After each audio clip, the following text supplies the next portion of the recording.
ఇలా బీజేపీ వాళ్ళు ఒక రిక్వెస్ట్ ఉన్నది ఏంటంటే, సరే ఈ ఫండ్స్ విషయము గొడవల విషయం పక్కకు పెడదాం. రైల్వే అధికారులు కొన్ని గుడ్లకు మనకు ఇక్కడ నోటీసులు ఇవ్వడం జరిగింది. మీరు దేవుడు రాముడు, మనం గణపతి దేవుడు వచ్చినా జై శ్రీరామ్ అంటాం, తప్పు లేదు దేవుణ్ణి అనడంలో. 100% జై శ్రీరామ్ అనాల్సిందే. కానీ ఏ దేవుడు ఉన్నప్పుడు ఆ దేవుణ్ణి అనాలని నేను కోరుకుంటున్నాను. అదేవిధంగా మీరు ఆ గుడ్లను కూడా విడిపించి ఆ గుడ్లకు, ఎందుకంటే ఎప్పటి నుంచో మనకు ఉదాహరణకు రైల్వే క్వార్టర్స్లో అయ్యప్ప స్వామి టెంపుల్, అమ్మవారి టెంపుల్, మళ్ళీ మన భిక్షపతి అన్న దగ్గర ఏం టెంపుల్, మిర్జాలగూడలో అమ్మవారు, దాన్ని నోటీస్ ఇప్పించి కూలగొడతా అని వాళ్ళు చెప్తున్నారు.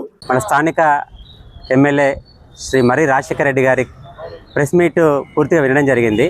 అన్న, మీరంటే స్థానిక ఎమ్మెల్యేగా మేము మీకు ఓట్లు వేసినా వేయకపోయినా, మీకు పని చేసినా చేయకపోయినా మీరంటే మాకు గౌరవమే ఉంటుంది. ఎందుకంటే మా ఎమ్మెల్యే గారు, మీరు మా మొదటి పౌరుడు మీరు.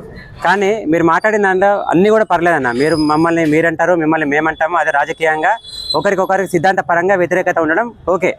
కానీ మీరు ఒక మాట అన్నారన్న, ఏదైతే రైల్వే జోన్లలో, రైల్వే స్థలాలలో మందిరాలు ఉన్నాయో ఆ మందిరాలని కాపాడాల్సిన బాధ్యత కూడా భారతీయ జనతా పార్టీదే. ఎందుకంటే వీళ్ళు జై శ్రీరామ్ అంటారు, దేవుళ్ళ కోసం కొట్లాడతారు, అయోధ్య రామమందిరం కట్టించరు అని.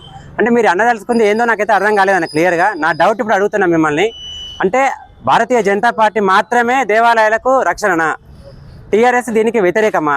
అది స్పష్టం చేయండి.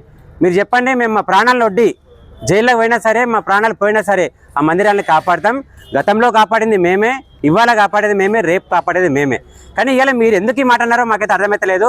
ప్రజలకైతే కొద్దిగా అటు ఇటు ఉంది, మాకైతే పూర్తిగా క్లియర్గా అర్థమైంది. ఏంటంటే మీరు మందిరాలకు, దేవాలయాలకు, హిందూ ధార్మిక సంస్థలకు మీరు వ్యతిరేకమని అయితే క్లియర్గా అర్థమవుతుందన్న.